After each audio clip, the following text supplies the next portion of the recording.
केरल में कांग्रेस पार्टी के नैरेटिव पर बीजेपी ने सवाल उठाया। क्या है उनका नैरेटिव?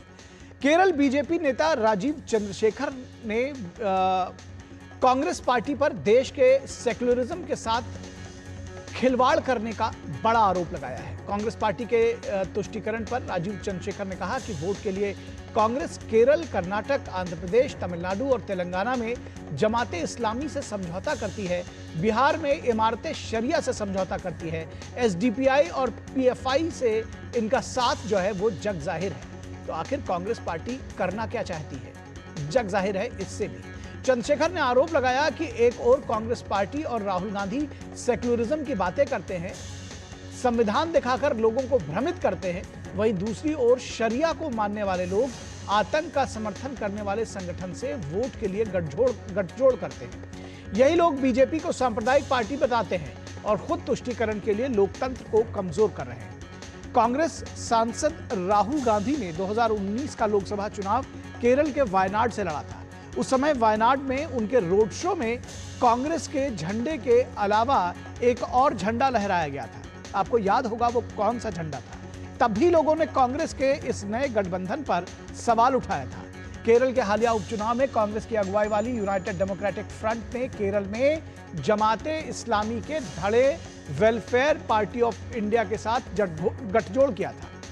अब केरल में तब भी इसका पुरजोर विरोध हुआ था, आज भी विरोध हो रहा है। बीजेपी ने जो विपक्षी पार्टी है और जो विजयन है वो भी इस पर सवाल पूछ रहे हैं। बीजेपी ने फिलहाल सवाल पूछा है कि क्या ग्रैंड ओल्ड पार्टी के ब्रांड नए रेडिकल अलायंस के बारे में बात करेंगे या इस पर चुप्पी साधे रहेंगे। राहुल और प्रियंका गांधी के वायनाड चुनाव में लोगों ने कांग्रेस से ज्यादा जमाते इस्लामी का झंडा देखा था।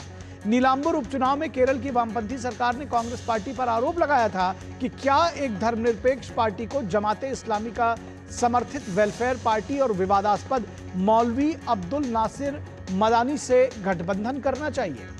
खुद मुख्यमंत्री विजयन ने कांग्रेस पर पीएफआई, एसएफआई और जमाते इस्लामी के साथ गठबंधन का आरोप लगाया था।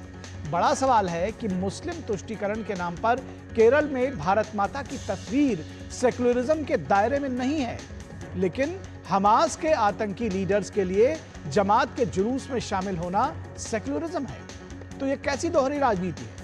इस बीच कुछ ऐसी ही सियासत उत्तर प्रदेश में भी गर्म है, जहां मुजफ्फरनगर में कांवड़ मार्ग पर एक महाराज यशवीर नाम के संत हैं और हिंदू संगठनों से जुड़े लोगों को द्वारा होटलों और ढाबों को संचालित करने वालों की जांच करने पर समाजवादी पार्टी के पूर्व सांसद डॉक्टर एसटी हसन भड़क गए। एसटी हसन ने कहा कि अब माहौल वो पैदा कर दिया गया है कि शायद मुसलमानों से कोई सामान ही नहीं खरीदेगा। ये लोग दो कम्युनिटी के बीच दूरी पैदा कर रहे हैं। लेकिन दो कम्युनिटी के बीच दूरी पैदा कर रहे हैं, इसमें सवाल ये भी उठेगा निश्चित तौर पर कि आखिर कुछ कम्युनिटी के लोग अपनी जाति छुपा करके क्यों जबरदस्ती सामान बेचना चाहते हैं।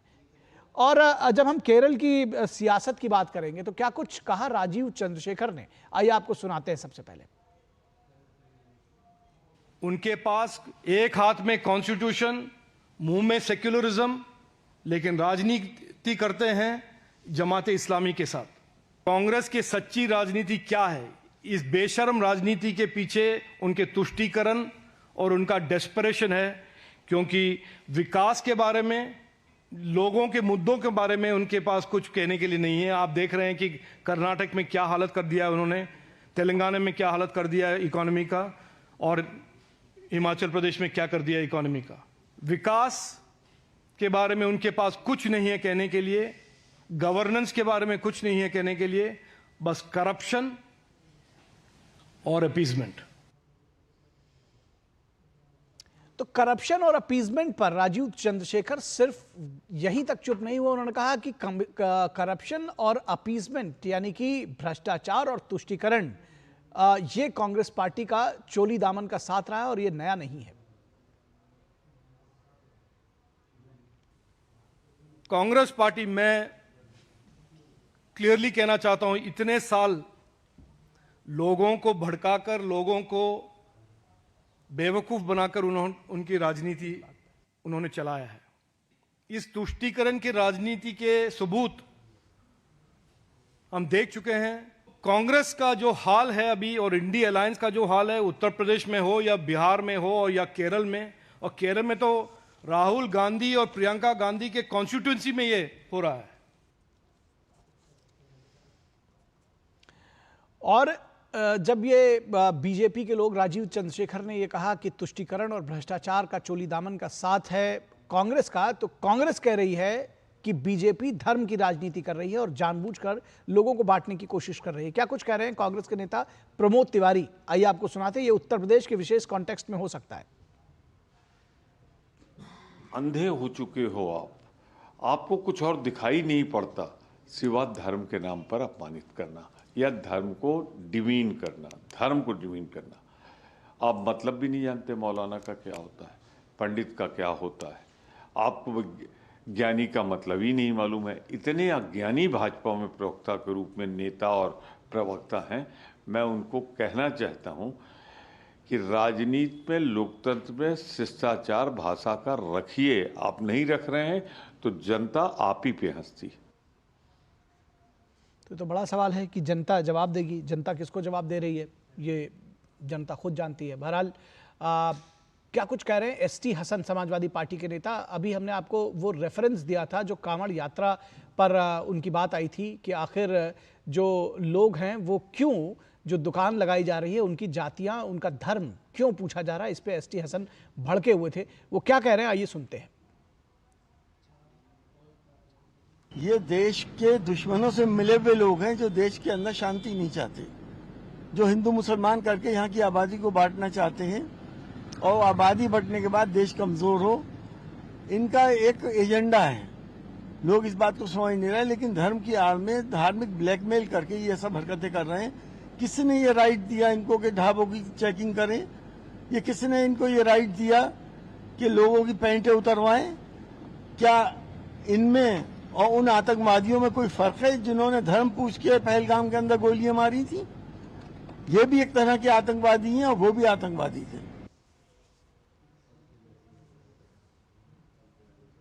ये स्टेटमेंट थोड़ा कड़ा हो गया। मुझे ऐसा लगता है कि अगर ये कांवड़ियों के प्रति कह रहे थे कि वो भी आतंकवादी हैं, तो मुझे नहीं लगता है कि इसको शायद जो इस यात्रा को मानने वाले लोग हैं उनको ये उसको बहुत गुड टेस्ट में लेंगे। फिलहाल इस पूरी खबर पर, इस पूरे समाचार पर चर्चा करने के लिए हमारे साथ 3 खास मेहमान जुड़े हुए हैं। उनसे आपका परिचय करा दें। हमारे साथ शेखर अय्यर, वरिष्ठ पत्रकार जुड़े हुए हैं। शेखर जी बहुत स्वागत है आपका। हमारे साथ दुष्यंत नागर जो कि पॉलिटिकल एनालिस्ट है, कांग्रेस का पक्ष रखते हैं। दुष्यंत जी बहुत स्वागत है आपका। और विनोद मिश्रा हमारे कंसल्टिंग एडिटर, वो भी हमारे साथ जुड़े हुए हैं। विनोद जी, ये आपने दरअसल 2 जगहों की बात हमने इसमें दिखाई। एक तो उत्तर प्रदेश में कांवड़ यात्रा को लेकर के एसटी हसन का बयान, प्रमोद तिवारी क्या कुछ कह रहे हैं वो भी आपने सुना, और उसके साथ ही साथ केरल में जिस तरह से तुष्टीकरण की जो सियासत है जिसका आरोप बीजेपी ने लगाया है, कैसे आकलन करेंगे इनका? देखिए, राजीव चंद्रशेखर जो आज प्रेस कॉन्फ्रेंस कर रहे थे और प्रेस कॉन्फ्रेंस करने के जो मुद्दा उन्हें उठाया है वो एक गंभीर मुद्दा है। गंभीर मुद्दा इसलिए है कि इस बात को थोड़ा सा आपको बैकग्राउंड में समझना पड़ेगा। बैकग्राउंड ये है कि लगातार जो है सीपीएम की जो एलडीएफ सरकार है वो लगातार दूसरी बार बनी थी, ये तीसरी बार। अब कांग्रेस को इस बात के लिए अब इंतजार नहीं है कि इस बार भी विजयन सत्ता में लौटे। इसलिए सबसे इंपॉर्टेंट इलाका जो है वो मालाबार का इलाका है। जो आप जानते होंगे केरल का वो मालाबार इलाका है जिसमें 60 से 70 तक की सीटें हैं जी, और वो 60 से 70 सीटें ही तय करता है कि केरल में सरकार किसकी होगी जी। तो इसके लिए कांग्रेस पार्टी ने अपना कोई भी जोर आजमाइश छोड़ा नहीं है। आपने जब दिखाया था अभी अपने विजुअल, आप देखिए कि प्रियंका गांधी के और राहुल गांधी के लगातार उसमें वायनाड से चुनाव जीतने का, वो भी मालाबार का ही वो इलाका आता है। तो उस इलाके में देखिए कि एक कैसे एक गठबंधन बना है और कैसा ये कॉकटेल राहुल गांधी के चुनाव के 2019 के साथ बना कि जमाते इस्लामी वहाँ का सबसे विवादास्पद संगठन है। उसके बारे में खुद विजयन ने सवाल उठाया था वायनाड इलेक्शन के समय में। सीएम विजयन ने कहा था कि एक धर्मनिरपेक्ष देश में आप अगर यहाँ आके जमाते इस्लामी के साथ गठबंधन करते हैं तो फिर आप सेकुलरिज्म की बात करना बेमानी है। ये उनके इंडिया अलायंस के गठबंधन के ये हैं, पार्टी हैं, वो सीपीएम इन पे आरोप लगा रहे थे। तो जो विजयन अभी आज जो राजीव चंद्रशेखर कह रहे थे कि वो बहुत गंभीर बात कह रहे थे, नीलाम्बुर के इलेक्शन में इन बात को पुख्ता कर दिया था। अभी जो बाई इलेक्शन हुआ था पिछले दिनों, एक हफ्ता पहले उसका रिजल्ट आया है। कांग्रेस ने वो सीट जो जीती है वो जमाते इस्लामी के जो वेलफेयर का आपने पार्टी का नाम बताया, वो सबसे जो वहाँ के मौलाना विवादास्पद हैं उनके सहयोग से वो सीट जीतने का आरोप खुद वहाँ सीपीएम सरकार लगा रही है। और बार बार ये बात कह रही है कि भाई ये इस अलायंस को लेके अगर आप फिर भी धर्मनिरपेक्षता की बात करते हो, सेकुलरिज्म की बात करते हो और संविधान की बात करते हो, जो सीधे सीधे इस स्टेट में सरिया लगाना चाहते हैं, जो सीधे सीधे स्टेट में धर्म की राजनीति करते करते एक दूसरे समुदाय को पीछे धकेल रहे हैं, तब आप अगर सेकुलरिज्म की बात करते हो तो शायद देश के लोग इस बात को देखें। यही राजीव चंद्रशेखर ने ये बात दोहराई थी। जी जी जी जी, निश्चित तौर पर। तो इसमें एक बार बात करेंगे और समझने की कोशिश करेंगे कि दरअसल ये जो पूरी सियासत है इसके क्या मायने हैं। और दुष्यंत नागर, आपसे समझना चाहेंगे कि जब ये बार बार ये कहा जा रहा है, और इसके पहले भी केवल इसी राज्य में नहीं, हर जगह तुष्टीकरण की सियासत का एक मुलम्मा जस्पा कर दिया जाता है कांग्रेस पार्टी के साथ, तो केरल में भी इसमें क्यों इस तरह की बातें कर रहे हैं कि जहां पर एक और मौका मिले बीजेपी को कहने का? देखिए, भारतीय जनता पार्टी की एक रणनीति है कि जहां जहां कांग्रेस पार्टी की राज्यों में सरकार बनने की उम्मीद है और भारतीय जनता पार्टी वहां कमजोर है, तो वहां दूसरी रीजनल पार्टी को पीछे से सपोर्ट करो।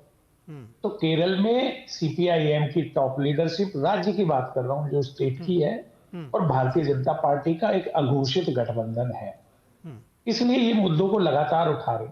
देखिए, अभी ताजा बात करें तो 2 चुनाव हुए, वायनाड उपचुनाव हुआ, नीलाम्बुर उपचुनाव हुआ। नीलाम्बुर में जो कांग्रेस नीत गठबंधन के प्रत्याशी थे आरेदन शौकत, उनको 77,737 वोट मिले, 11,000 से अधिक वोटों से उन्होंने विजय प्राप्त की। तो ये स्पष्ट हो गया है कि वहां पर कांग्रेस नीत गठबंधन की सरकार बनने जा रही है, इसलिए सबको ये सारी चीजें अब याद आ रही हैं। लेकिन लोग तो ये भी कह रहे हैं, सतीश जी ने तो ये भी कहा है जो कांग्रेस के नेता प्रतिपक्ष हैं, कि 2011 के जो निकाय चुनाव हुए थे उसमें जिनके लिए कांग्रेस के ऊपर आरोप लगाया जा रहा है, उनसे खुद सीपीआईएम ने सपोर्ट लिया था। तो कांग्रेस पार्टी और कांग्रेस का जो गठबंधन है वह स्वयं सत्ता में आने में सक्षम है, सरकार बनाने में पूर्ण तो रूप सवाल से दरअसल यही पूछा जा रहा है कि जब वो स्वयं सत्ता में आने में सक्षम है, तो जमाते इस्लामी जो शरिया लागू करने की बात करते हैं, जिनका इस्लामिक एजेंडा है, जो पाकिस्तान के जिनके कांग्रेस के साथ ही उनके विजय जुलूस में पाकिस्तान के झंडे लहराए जाते हैं, उनका साथ लेने की जरूरत क्या है? जाता जी, विजुअल्स चलते हैं भाई साहब, कैसी बात कर रहे हैं? विजुअल्स चलते हैं, शरिया कानून लागू करने की उन्होंने बात कही है। आप मतलब मूंदहू आंख कतऊ कुछ नहीं, मूंदहू आंख कतऊ कुछ नहीं, आंख बंद कर लेने से ये जो फैक्ट है वो तो चेंज नहीं हो जाएगा। और मैं आपको ये कह रहा हूं, जमाते इस्लामी का और कांग्रेस पार्टी का कहीं कोई संबंध नहीं है, जबकि मुस्लिम लीग के साथ में भारतीय जनता पार्टी जो आज है उसी का एक स्वरूप कभी जनसंघ और जनसंघ से पूर्व में हिंदू महासभा हुआ करता। मुस्लिम लीग का उन्होंने जिन्ना जी के साथ में समझौता किया, 2-2 राज्यों में सरकारें बनाई। ये ऐतिहासिक सत्य है, ये तथ्य है। तो इतिहास आप दोहरा रहे हैं, आप मतलब आप ये कह रहे हैं कि निरंतर प्रगति कर रही है, बढ़ रही है, ठीक है, नए साथी तलाश रही है, नया युवा उनके साथ जुड़ रहा है, नया वोट बैंक बन रहा है, पिछड़ा, दलित, ओबीसी, आदिवासी सब लोग पार्टी के साथ जुड़ रहे हैं। कांग्रेस को क्या आवश्यकता है? कोई आवश्यकता नहीं। कांग्रेस अपने दम पे जीतने में और सरकार बनाने में सक्षम है। ठीक है, इस पर और विश्लेषण ले लेते हैं। आप जो कह रहे हैं, दरअसल आप जो कह रहे हैं, ठीक है, दिल बहलाने के लिए गालिब ख्याल अच्छा है, मुझे लगता है कि इस पर विश्लेषण शेखर अय्यर जी आपको, ठीक है, आपने बहुत सारी बातें बताई, लेकिन एक फैक्ट, मैं एक बात अपनी बात पूरी कर लूं। आपने बहुत सारी चीजें बताई कि आप ओबीसी जोड़ना चाह रहे हैं, बहुत सारे लोग आपके साथ जुड़े हैं, लेकिन ये जो मुस्लिम्स को जोड़ने के लिए, तुष्टीकरण के लिए ये सारा प्रयास कर रहे हैं, आप मतलब जिसको कहते हैं कि आंखों में धूल नहीं झोंक सकते। लेकिन एक मैं फैक्ट चेक कर देता हूं।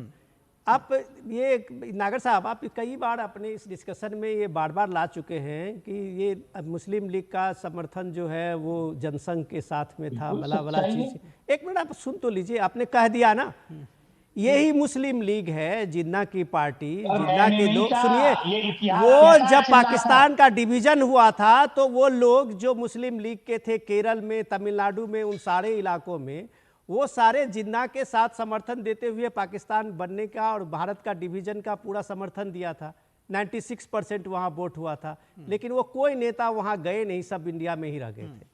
और उसके बाद वो मुस्लिम लीग जो बना, और सुनिए, वो पार्टी रही जिसको बाद में इंडियन मुस्लिम लीग कहा गया। जी बिल्कुल। और वो पार्टी के मैं साथ आपको में एक कांग्रेस बात पार्टी बताऊं। का अलायंस है, जिसने सर, सुन भारत लीजिए। को अरे सर, तोड़ा, मैं आपको जवाब जिसने दूंगा, मौका पाकिस्तान दीजिए, बनाया, आपने बहुत ही उसके गंभीर साथ में विषय कांग्रेस छेड़ा है। पार्टी का अलायंस है। क्या ये और आप हिस्टोरिकल जो है, फैक्ट नहीं है? आप जी, जो- रामपुर आप के एक नवाब गलत के जो दो आप बेटे यहाँ थे। पे अच्छा। एक बयानबाजी एक करके भारत ठीक है, की दुष्यंत सेना में नागर जी, कोई पाकिस्तान की दुष्यंत सेना में नागर जी, क्या कश्मीर में ये दोनों हिस्टोरिकल आमने-सामने फैक्ट नहीं है लड़े। जो विनोद जी ने मैंने कहा? सारे हिस्ट्री को तोड़ बिल्कुल, दीजिए। मैं जो जवाब तो बात दे रहा हूं, कांग्रेस मेरा पार्टी जवाब नहीं कहते ले हैं, रहे उसको आप। लेके आप कह दीजिए, हमें बहुत समझा सारे दीजिए कि लीग मुस्लिम के लीग का सदस्य जनसंघ के ऐसे साथ थे समर्थन जो था, और मान लें देशभक्त हम थे, भारतवर्ष क्या, के साथ अभी थे, आप जो जमात बंटवारा इस्लामी की नहीं बात चाहते कीजिए, थे, मैं आपको वो देता हूँ भारत में फैक्ट रहे। कि मैं कौन आपको कौन उदाहरण से दे रहा हूं। वहां आतंकी रामपुर के घटनाएं नवाब के हुई दो है बेटे जिसमें थे। जमात इस्लामी का एक बेटा सपोर्ट रहा है। पाकिस्तान मैं चले गया, आपको डेटा पाकिस्तान दूं? की सेना में भर्ती नहीं, हुआ। आपको डेटा आपके पास मान्य कुछ थोड़ा होता जी नहीं नहीं। है और कुछ लेके जो आप बेटा आ चलिए जाते ठीक हैं। है, पहले चलिए आप दोनों लोग शांत हो जाइए। आप दुष्यंत नागर जी, आप सुनने वाले नहीं, मैं समझ गया हूँ। सामने लड़ाई लड़ी। दुष्यंत क्या नागर जी बात सुन कर लीजिए, रहे हैं सर? ठीक है। शेखर अय्यर सच्चाई साहब को भी कहते सुन थे तो लीजिए। आपको बर्दाश्त नहीं होती, अरे, आप तो किसी तरह से दुष्यंत जी, सिर्फ दुष्यंत बदनाम करने का जी, प्रयास दुष्यंत करते जी हैं। सुन लीजिए नहीं, शेखर अय्यर फैक्ट्स को। के साथ आइए, ऐसे दुष्यंत जी, कुछ भी शेखर आके अय्यर को बोल सुन दीजिए, लीजिए। ये बात सर, ठीक मैं नहीं है। दुष्यंत जी, के अरे साथ सुनिए हूं, भाई, आप मैं दोनों बिना लोग शांत हो फैक्ट के नहीं जाइए। आता। आप दोनों लोग शांत हो जाइए।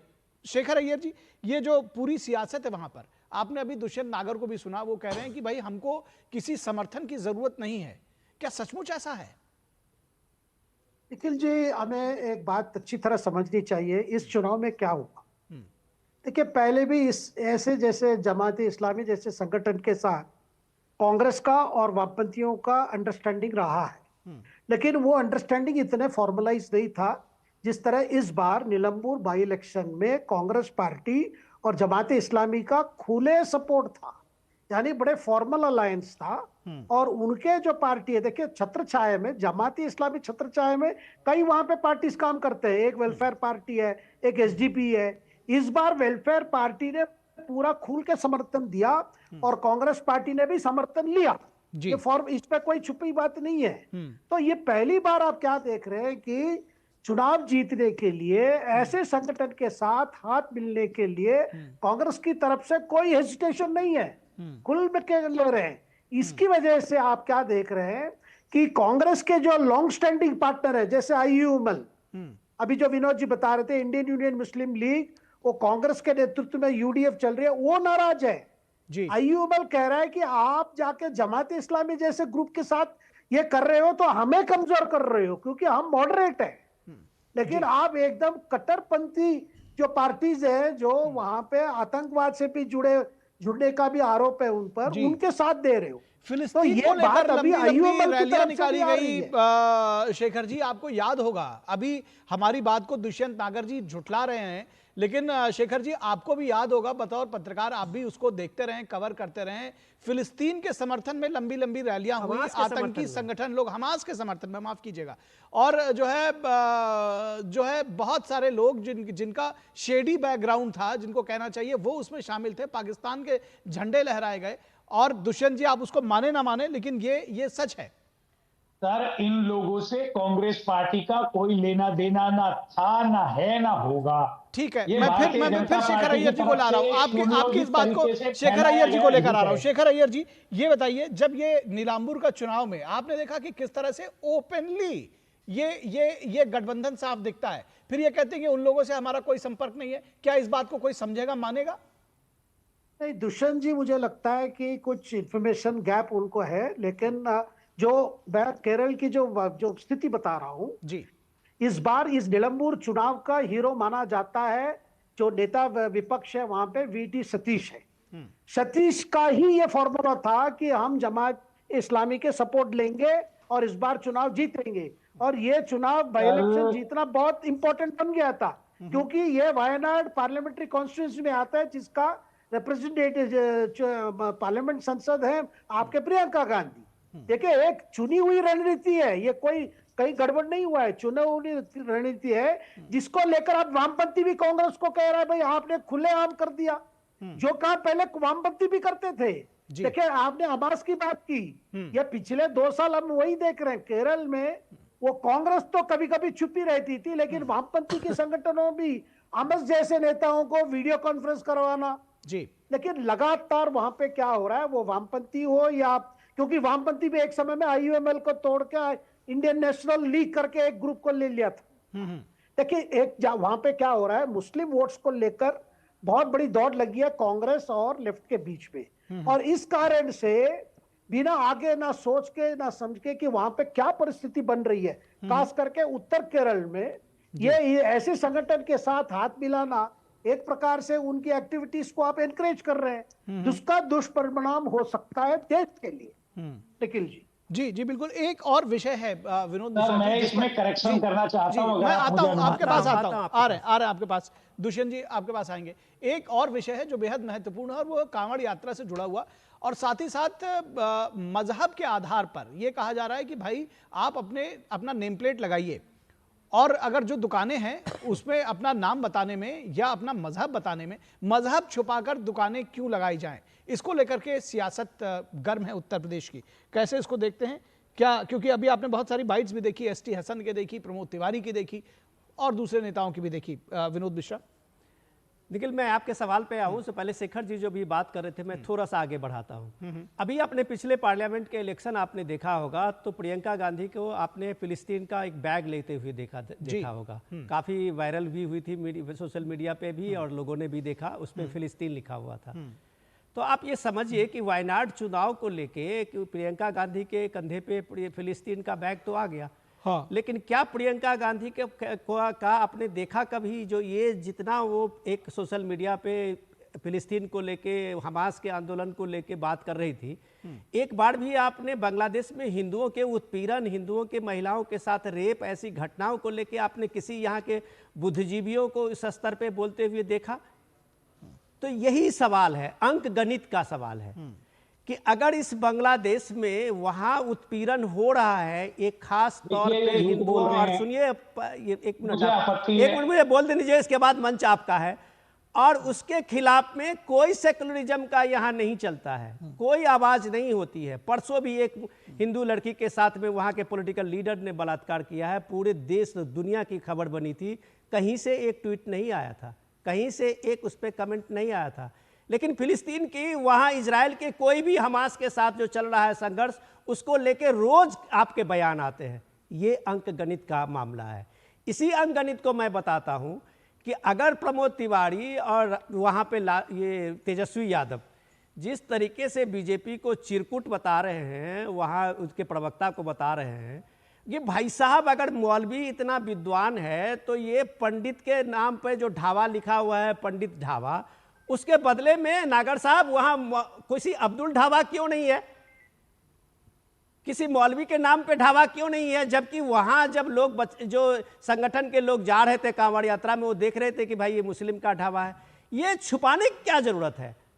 आप यूपी सरकार ने बाकायदा एक जियो निकाल के, गवर्नमेंट ऑर्डर है कि भाई अपना नेम प्लेट, आप अपना पूरा सारा कुछ डिटेल उस पर रखें सामने में, जो लोगों को पता रहे कि ये दुकान किनकी है, दुकान की व्यवस्था क्या है। वहां आपको इस सेकुलरिज्म से प्रॉब्लम हो जाता है कि आपको अगर लोग कह रहा है कि आप इसमें छुपा क्यों रहे हो, तो आप ये कह रहे हैं कि जो पहलगाम में आतंकी था, जो नाम पूछ के, धर्म पूछ के मार रहा था, और ये यहाँ पे देख रहे हैं दोनों एक ही है। आप कांवड़ियों को भी आतंकी बता दिए, इसकी निंदा करनी चाहिए आपको।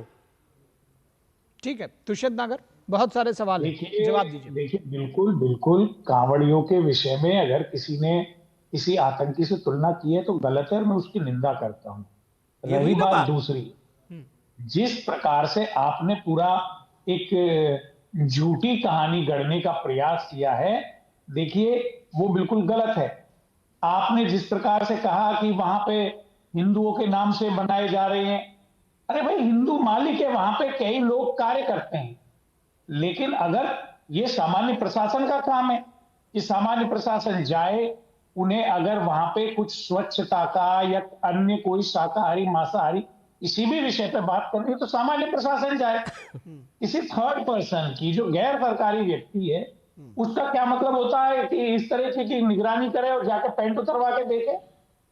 ये ठीक नहीं है। हाँ, इसको जिन इसको जिन कभी जिन स्वीकार लोगों नहीं पे किया है उसमें जाएगा। उनके खिलाफ, वैसे मैं आपको बता दूं कि उनके खिलाफ भी पुलिस ने कार्रवाई की है।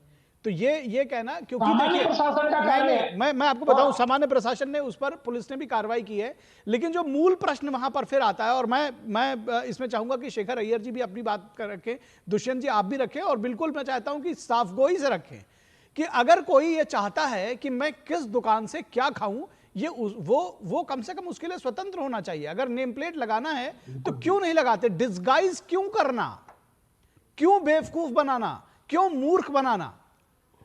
उसके पीछे फिर मंशा पर सवाल उठेंगे। दुष्यंत जी।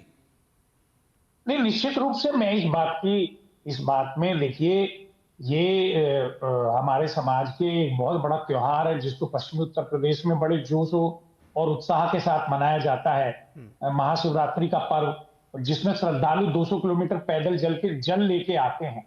तो वो उपवास करते हैं, उपवास के नियम है जिसमें आहार विहार सारी चीजें शामिल हैं। तो स्पष्टता अगर है कहीं पे कि भाई ये वेजिटेरियन ढाबा है या होटल है, ये नॉन वेजिटेरियन है, तो उसमें अगर स्पष्टता लाने की अगर कोई जरूरत है तो उसमें सहयोग करना चाहिए। ठीक है, आपका उसमें जवाब आ विरोध गया। करने का ठीक क्या है, आपका मतलब है? जवाब आ गया। अब इस पर सियासत, मैं समझता हूं सियासत की जरूरत नहीं। शेखर अय्यर। नहीं, बिल्कुल देखिए, ये मामला श्रद्धालु की भाव को लेकर, श्रद्धालु की इसको लेकर है ये मामला। देखिए, किसी पर रोक नहीं है कि वहां अपना दुकान लगाने में किसी पर रोक नहीं है, बिल्कुल कोई भी दुकान लगा सकते हैं इसमें, कि किसी ने ना कहा कि भाई केवल हिंदू धर्म के लोग ही वहां पे दुकान लगाएंगे। लेकिन बात यह है कि जब श्रद्धालु की जो ये अस्मिता की बात है, भावना की बात है, अगर बोर्ड क्लियर लगा दे तो क्या तकलीफ है? जिसको खाना है वो खाएंगे, जिसको नहीं खाना नहीं खाएंगे। लेकिन एक तरफ अगर आप हिंदू नाम डाल के या पंडित नाम डाल के अगर आप जो कांवरियास हैं उनको मिसगाइड कर रहे हैं, वो एक प्रकार से उनकी फेथ पर चोट है, जिसको लेकर आपकी स्ट्रॉन्ग रिएक्शन होगी। इसीलिए प्रशासन ने कार्रवाई करने की मजबूर है। तो इसमें देखिए, जो पिलग्रिम्स हैं जो जा रहे हैं उनकी फेथ पे ये नहीं करना चाहिए। ठीक बात है। ये दोनों पक्ष पे होना चाहिए। मैं ये समझता हूं सुनिए, दुष्यंत नागर जी आपने बहुत कम से कम साफगोई से बात की। मैं आपकी प्रशंसा करता हूं। अब उसको इधर उधर मिसगाइड ना करें, हम उसको पॉलिटिक्स के चश्मे से अगर ना देखें। दुष्यंत जी सुनिए, अगर पॉलिटिक्स के चश्मे से ना देखें तो कम से कम ये जो लीडर कह रहे हैं ना कि धर्म के आधार पर जी बांट रहे हैं, देखिए ये बांट रहे हैं, अगर वो एक अपील ये भी कर दे कि साहब सब लोग अपना अपना नेम प्लेट लगा लो और कोई किसी को धोखा देने का काम नहीं करेगा। ये नहीं होगा कि लिखा हुआ है ब्राह्मण ढाबा और जब QR कोड स्कैन किया जाता है तो फिरोज खान का नाम आ रहा है, ये कम से कम ना हो। ठीक है, तो अगर फिरोज खान की दुकान से कोई लेना चाहेगा तो उसमें रोक नहीं है, लेकिन जो जहां से खाना चाहेगा, जो जिसकी जो श्रद्धा है वो करेगा। फिलहाल आज हमारे पास चर्चा का इतना ही वक्त है। शेखर अय्यर जी बहुत शुक्रिया। शेखर अय्यर जी शुक्रिया। दुष्यंत जी आपका भी शुक्रिया। विनोद मिश्रा जी आपका भी शुक्रिया।